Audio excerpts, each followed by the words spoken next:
Hi friends, ಇಲ್ಲಿ ತಿಪ್ಟೂರಿಂದ 5 kilometre Halkurke ಅಂತ ಹೇಳ್ತಾರೆ. ಇಲ್ಲಿ ಪುಣ್ಯಕ್ಷೇತ್ರ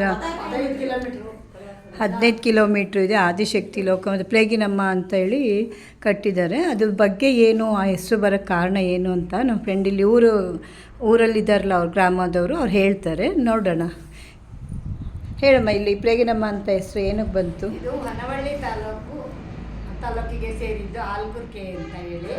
ಇಲ್ಲಿ ಪ್ಲೇಗಿನಮ್ಮ ಅಂತ ಇದು ಬೇವಿನ ಮರದಲ್ಲೇ ಉದ್ಭವ ಆಗಿದೆ.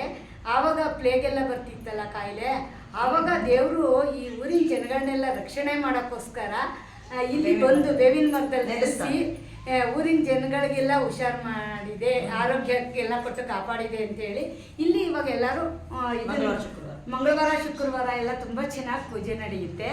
ಅಪ್ಪಣೆ ಕೇಳ್ತಾರೆ, ಮೊಗ್ಗಿಟ್ಬಿಟ್ಟು ಅಪ್ಪಣೆ ಕೇಳ್ತಾರೆ, ಆಗಿದ್ದೆಲ್ಲ ನೆರವೇರುತ್ತೆ. ಅವ್ರೇನು ಅನ್ಕೊಂಡಿರ್ತಾರೆ ಅವರ ಸತ್ಯ ಅದೆಲ್ಲ ತುಂಬ ಸತ್ಯದ ದೇವರು, ತುಂಬ ಚೆನ್ನಾಗಿ ನಡೆಯುತ್ತೆ.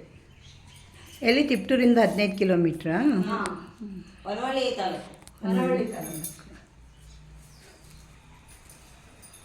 ಆಮೇಲೆ ಇಲ್ಲಿ ಅಪ್ಪಣೆ ಎಲ್ಲ ನಡೆಯುತ್ತೆ ಅಂದ್ರಲ್ವ? ಹೂವಿನ ಪ್ರಸಾದನ? ನೀವು ಇದೇ ಊರಿನವರ? ಟಿಪ್ಟೂರವರು ಇವತ್ತಿಲ್ಲಿ ದೇವರನ್ನ ನೋಡಕ್ ಬಂದ್ವು. ತುಂಬಾ ಸಂತೋಷ ಆಯ್ತು.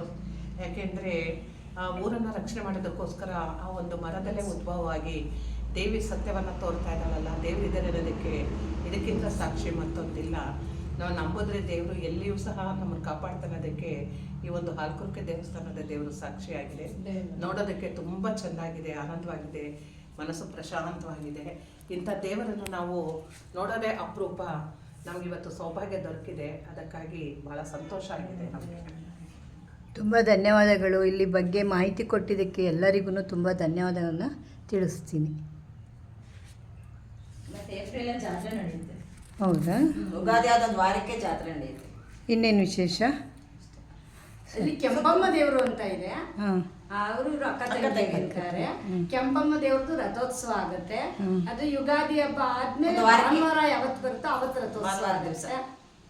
ಬುಧವಾರದಿಂದನೇ ಫಂಕ್ಷನ್ ಶುರುವಾಗುತ್ತೆ, ಮತ್ತೆ ಭಾನುವಾರ ರಥೋತ್ಸವ ಆಗುತ್ತೆ. ಕರೆಕ್ಟ್ ಒಂದು ವಾರ, ಯುಗಾದಿ ಅದೊಂದು ವಾರ.